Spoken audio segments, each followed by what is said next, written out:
everybody's arrived with their hair. It's very windy out there.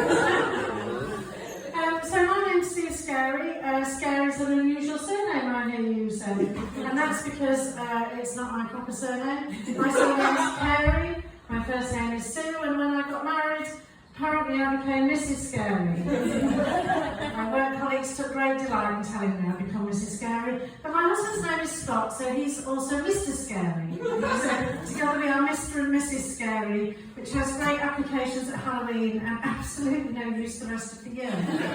You cannot name a business Scary Cakes, or Scary Accountancy, or Scary Driving Lessons. That would just be even worse. So we decided when we had our son that we were going to break the chain of scaries, and we were going to call him Harry after my husband's late father, until someone pointed out that would be Harry Carey. So we couldn't do that either. So as Lindsay was saying, I've got a couple of pet passions actually. I'm going to talk a little bit on a slightly medical theme, and then I'm going to talk a little bit about my relationship with technology, which is a particular passion of mine. So many years ago, I used to run a call centre for a cosmetic surgery company. I didn't do the surgery, thank God for that. And I never had the surgery, it's all mine. Some of it's a bit too much mine. So when you run a cosmetic surgery call centre, you've got a free phone number, you deal with rude parts of the body. School holidays can be long and tedious. But we used to get a lot of just normal questions when people would phone up, and they'd phone us up and they'd say, how much is it for a breast enhancement? How much is it to get your ears done? And you'd say, oh, it's about £5,000. And they'd say, is that just for one? No, it's buy one, get one free this week, that's okay. Otherwise, I mean, if you just have one breast done at a time, you'd go around in circles, wouldn't you? It'd be all lopsided. So we also, of course, had a website that you could fill in the details of what you were interested in, and we would give you a ring back. And if you were lucky enough to be in the call centre on a Saturday morning or a Sunday morning after a Friday night or a Saturday night, you could see what the people filled in at 11 o'clock on a Friday night. And some of them would tick every procedure that we did. I would think to myself, well, we're good, but we're not miracle workers. Really confused me about cosmetic surgery is, you know, I mean, and you can have almost anything done these days. You can have things highered and lowered, and you can have implants put in your chin, in your cheeks, in your legs, in your, just about anywhere you want them actually. And the thing that used to confuse me is that you can get this stuff done on finance, you know. So you can have cosmetic surgery on finance, and I get, right, I've got a PCP for my car, so technically I don't own it. And I've got a mortgage on my house, so technically I don't really own that until I make the final payment. But how can you not own parts of your own body? I mean, how does that work? Our jobs are not safe, are they? We live in times of uncertainty. What happens if you have your big job on finance?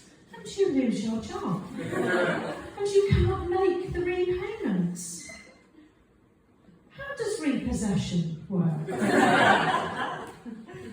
I'm not quite sure. Does somebody break into your house in the middle of the night, crawl commando style up the stairs, and pop one move as a warning? Wake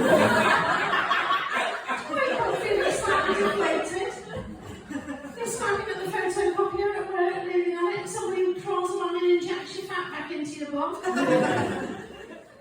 And just say your partner lent you the money for cosmetic surgery and you split up. Do they get visitation rights once in 2 weeks? Or a bit of a squeeze on that one, thanks very much. Alright, I'm off.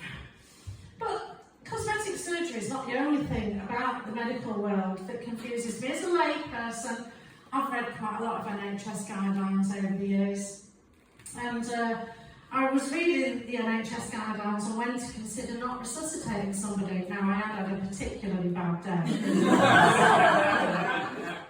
I don't just read it for shits and giggles, you know. And the number one situation to consider not resuscitating someone? Decapitation. I mean, who are they writing these things for? I mean, otherwise it's just a relay race, isn't it? You know? I mean, I would have thought it was kind of obvious. obvious. So I moved down to the southwest about 8 years ago, and obviously I had no support network, no family, no friends or nothing, and I got a bit depressed. So I went off to the doctors and I thought, I'll have some counselling or they'll give me some blood drugs or something will happen. It gave me a leaflet, because that's what our NHS has been reduced to these days, ladies and gentlemen. It gave me a leaflet. So I took the leaflet home and thought, this is going to be amazing. So once again, NHS guidelines. So the leaflet said, on the first page, top 10 ways to combat depression. Number 1, do things you enjoy. That's what I've been going on all this time. Number 2, make a list of all your friends. Well, thank you very much for that. That's why I don't know the first one of those. I've got no friends. I gave up at 2 and I turned to the next page in my desire to try and solve my depression. And on the next page, at a table, you could fill in lists of activities that you could do if you felt the back dog creeping back on you. And the table started on a Monday and it ended on a Friday, and it started at 9 in the morning and it ended at 5, and I thought, well, that's why I'm always depressed, isn't it? I'm at work in those times. And I didn't realise that depression had evenings and weekends off. I was so relieved. So the other thing I wanted to talk to you about today is my relationship with technology, because my family call me a one-woman EMP. I'm like, I don't know if any of you have ever seen the film The Cooler. It's about this guy who's employed in Las Vegas casinos to go and tap people on the shoulder who are winning too much because he'll make them lose, because he's the most miserable person in history. But I'm like a one-woman EMP with technology and software, so I do apologise if all this stuff goes wrong, just as it's starting here. I'm really sorry. And the way that this first started was I couldn't get watch batteries to last more than about 6 months on me, or things always went haywire, or I'd be at work and software wouldn't do what it was meant to do, and all the IT people would go, oh, you know, didn't do that. I don't bloody know. And we went to one of those, you know, those science places you can take the kids to, and they've got all these experiments in, and one was this one where you put your hand in this little thing, your little hand shape, and it measures your natural electromagnetic current that's in your body. So my husband put it in, and then the needle went, woo! Well, that only didn't make a noise, obviously. And my son put his hand in, and the needle went, woo! Like that. And I put my hand in, and the needle went, my son took great pleasure in the time announcing to everybody that I was obviously already dead. Thanks for that. But I'm not the only person in my family to have a bit of a torrid relationship with technology, because we've all got these, you know, these sports watches that you get now. So me and my husband and my son, we've got a lovely little 2-mile lap of the estate. We decided we were going to test our watches. We were all going to go out for a run at the same time together. So we did that, you know, that whole World War II thing, right, synchronise your watches. And so we all started at the same time, and we all ran around, it's almost exactly 2 miles around the estate. And we got back and we, right, let's compare results. And it turns out my husband had run nearly 3 miles, not 2. And we thought this was quite odd. Me and my son, we'd run our 2 miles, we were almost exactly the same.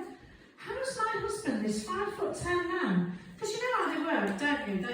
They work based on your height and the satellite positioning and the route that you're taking to work out exactly how far you've gone. That's obviously a very non-technical explanation of it. So we're like, right, well, how have you run 3 miles? Things like, well, I don't know, it's next to you all the time. So we checked his settings.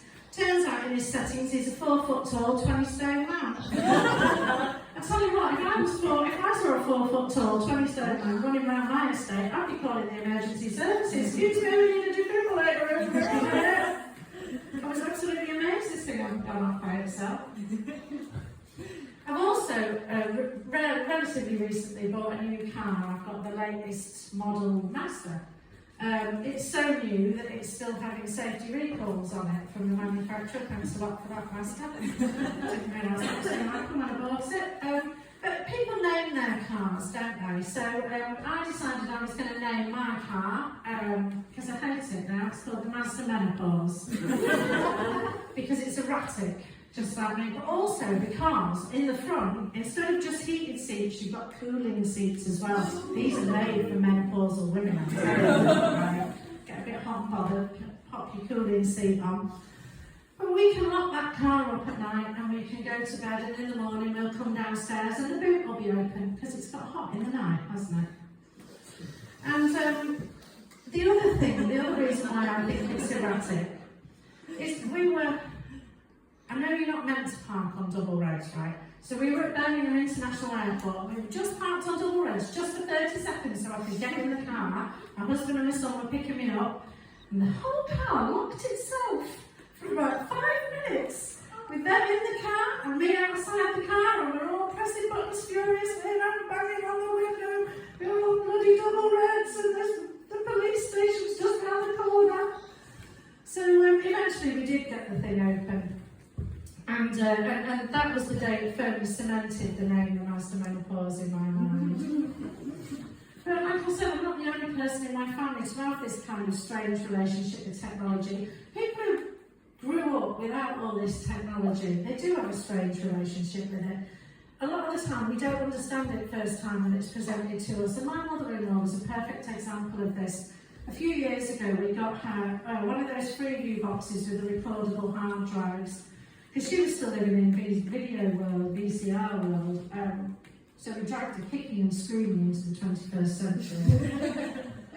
So we explained to her what this was, you know, if you're watching Coronation Street or EastEnders and the door goes or the phone rings, and you can press pause on the live TV, you can do your thing, and then when you're ready you just press play again and it carries on. And she said, well, that's great for me, isn't it? But what about everyone else?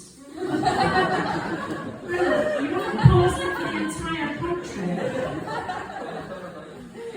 So you've been a lovely audience, and I hope you've enjoyed my just walk through in a very non-scientific way medicine and technology. But just before I go, I'd like to leave you with one final thought from my days in cosmetic surgery.